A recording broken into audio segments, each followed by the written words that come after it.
Mmusi, baie dankie dat jy met my en met eNuus se kykers vandag gesels oor jou splinter nuwe politieke party wat jy gister in Soweto bekend gestel het, Build One South Africa. Congratulations and good luck. And on behalf of the viewers, they also sent some questions, so I want to ask you a few things, and quite a few people want to know why a new party? Why did you not join one of the existing parties and existing structures? A lot of people are saying ActionSA. What's different between BOSA and ActionSA? Why your own new party? Nee, baie dankie Daniela, en dis 'n groot plesier om hier te wees. What is absolutely vital to understand here is when you make a decision about how to bring change in a country, you have to consider the idea of vision, you have to consider what values, and you have to consider practice. So in answer to the question, why something new, I think we bring a vision of how to put a job in every home. We put a vision about how to reform education. We have some ideas about where this country's government can work. And ultimately, we believe we've got to bring that to the table. The second is the idea of values. You know, political parties sometimes can be aligned on ideology.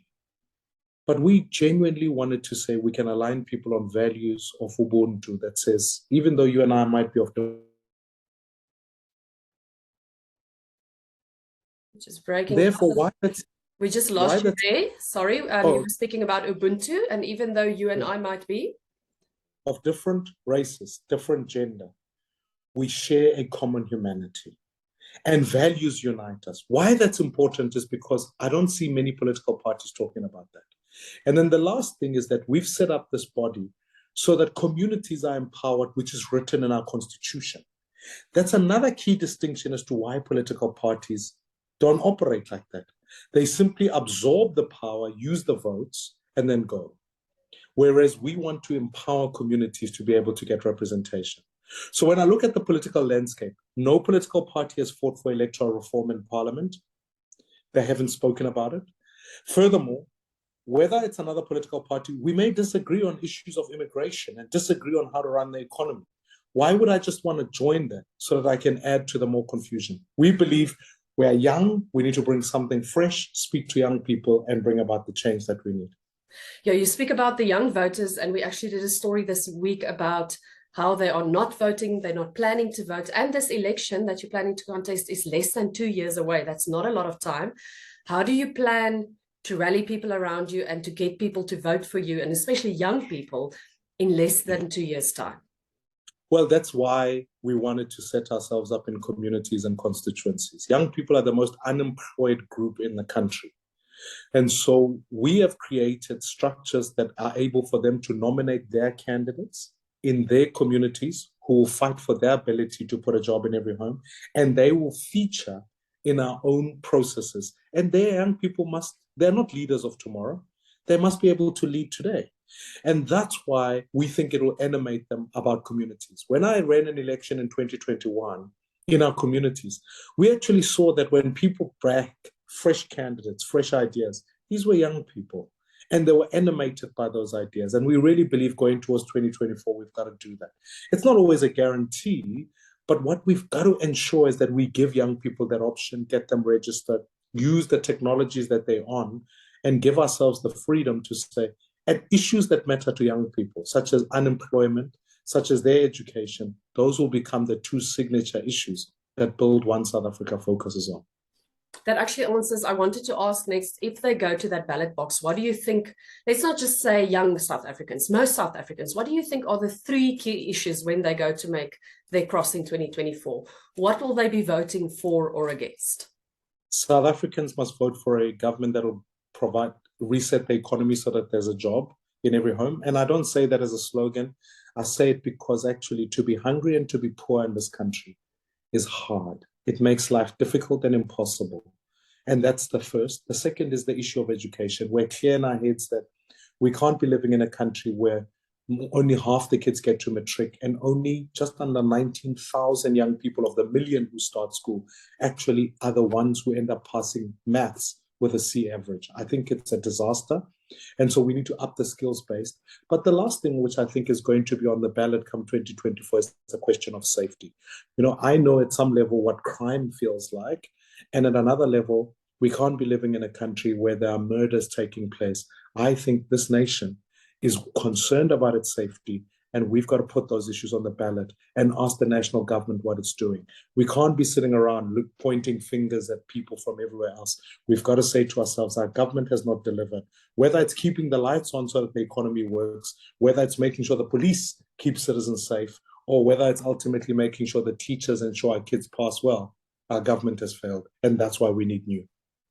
What will the relationship be between BOSA and independent candidates? Because you were very involved with them, obviously, as part of One South Africa.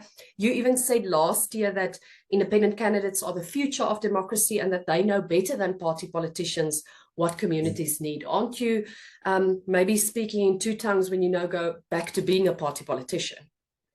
Well, the context within which that statement was made, and still is true today, came out of the fact that we've been fighting for electoral reform. We fought hard to make sure that we can have a constituency-based electoral model. One South Africa will continue that fight. That does not change, and we've got an independent candidates association. All of those things will continue because that war must happen. Build One South Africa has created in its constitution that people can only be nominated from communities and held accountable by communities. So if the law of the country doesn't let us practice it, we will practice it under a political platform. The need for a political platform is to ensure that we can benefit from proportional representation, and also to ensure that nationally you've got a brand of South Africans, because you'll remember when South Africa was not on the ballot.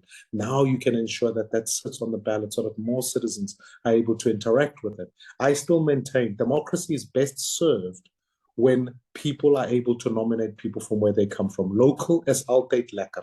And I say that because if you are living in Stellenbosch, or you are living in Pretoria, or you are living wherever, in truth, you want a candidate who will stay there. Our constitution forces members of parliament to have what they call constituency time. And in that constituency time, we will demand of our members of parliament to be there. The dream in the long term is that when we get into parliament, South Africans, ultimately, we're going to continue this fight inside parliament to make sure that they can directly elect even their president. Because we don't want a president who's elected at a party conference and no one knows. We want a president that's elected by the people, so that when he makes decisions, he knows that the loud voice in the room cannot be his party bosses. It must be the people of South Africa.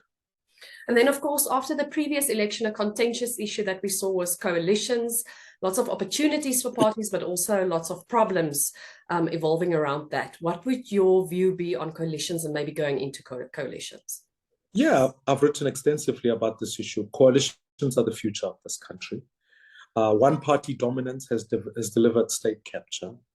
I happen to believe that there are South Africans in all different parties who are talented, who are gifted, who are ethical leaders. We've got to bring them together so that we can build a government that works.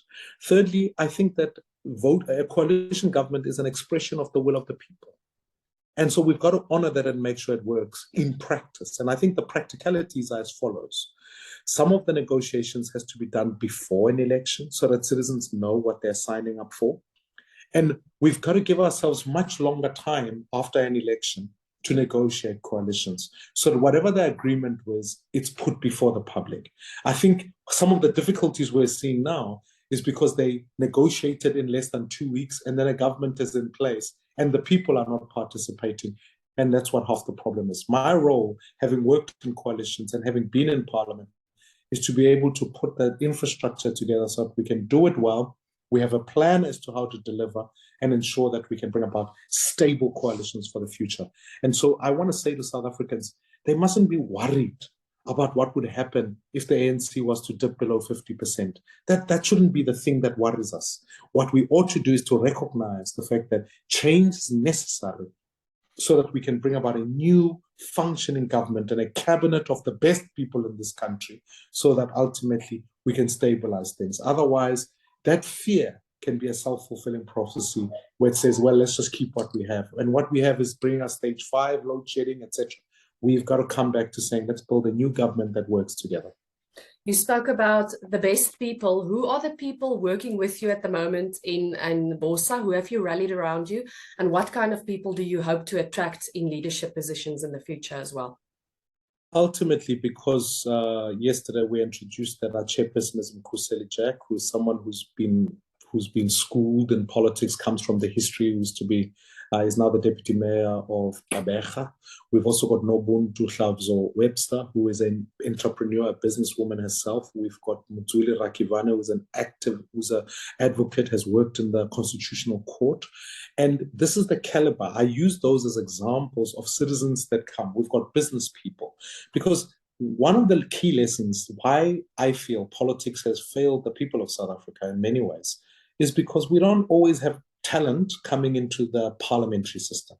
It feels like we've got comrades or people who have served in political parties. You know, there are so many members of parliament who I see today. I think you were there in 94, you are still here today. How can it be that you kind of have this continual staleness of parliament? It lacks ideas. And when you look at even our cabinet, you realize that the average age is much older than what even some cabinets all over the world are like. We've got to be able to infuse that with new ideas, new people who can come on. And so I'm going around the country searching out for the best talent. And I can tell you that talent isn't just going to come from political parties. It has to come from business. It has to come from civic society. It has to come from law society. It has to bring those citizens together, because politics isn't somewhat a unique talent that is only for a few. Public representation is actually something that we want citizens who know what their needs in their communities are in business and in other sectors, so that they can come on board into the parliamentary space. Okay, one of my last questions. What have you learned from your time at both the DA and One South Africa movement, both good and bad, that you will take as leader of the new party? Absolutely. I think, like I said, I've known what successes and I've known what failures look like. And I think that has helped, because I think, in the famous quote, you need to remain in the arena and know both defeat and know victory. And so I've learned some of those lessons. I've learned to know what it feels like to have fought a battle, lost it, but also what to win in coalitions such as. That was one of the key lessons. I think the DA, even in some ways, still has a very efficient machine to run a political party, and I think that's a good thing. So we've got to build that, and we're building it, and there was some lessons there. But I also have learned some of the tougher lessons, which is that our politics in general, that was the lessons in Parliament, is that they become racial, and they split people on racial lines. You have black parties, you have white parties, you have Afrikaans parties, you have religious parties. That's why we want to bring people around values. And that was been one of the most powerful lessons I've learned in One South Africa, that actually we have a shared humanity. You and I, as I said earlier, share humanity. And so we can be able to bring people together around those. We can locate people in communities, and ultimately we can deliver the sort of electoral message that compels people to vote and to be able to bring about change. So those have been some lessons, and I'm sure we'll be learning much more as we go. But what's vital now is that we believe we have an opportune time to reset what we're doing. I've also spent the last number of years in business. And I think sometimes we've ignored the role of business as it comes to the economy and what kind of the change.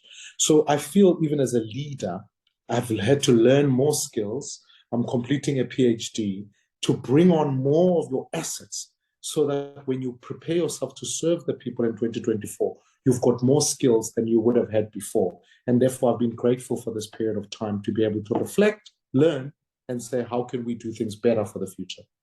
And finally, what would your message be, one or two sentences for eNuus viewers, and why should they vote for your party in 2024? Because to be an African South African means you are as valuable a part of this country as anyone is. I'm asking you to be a part of contributing to build One South Africa, because all of us share a shared humanity. And that would be my invitation to viewers. Thank you, Mmusi. Thank you for your time. We appreciate it. Thank you, Daniela.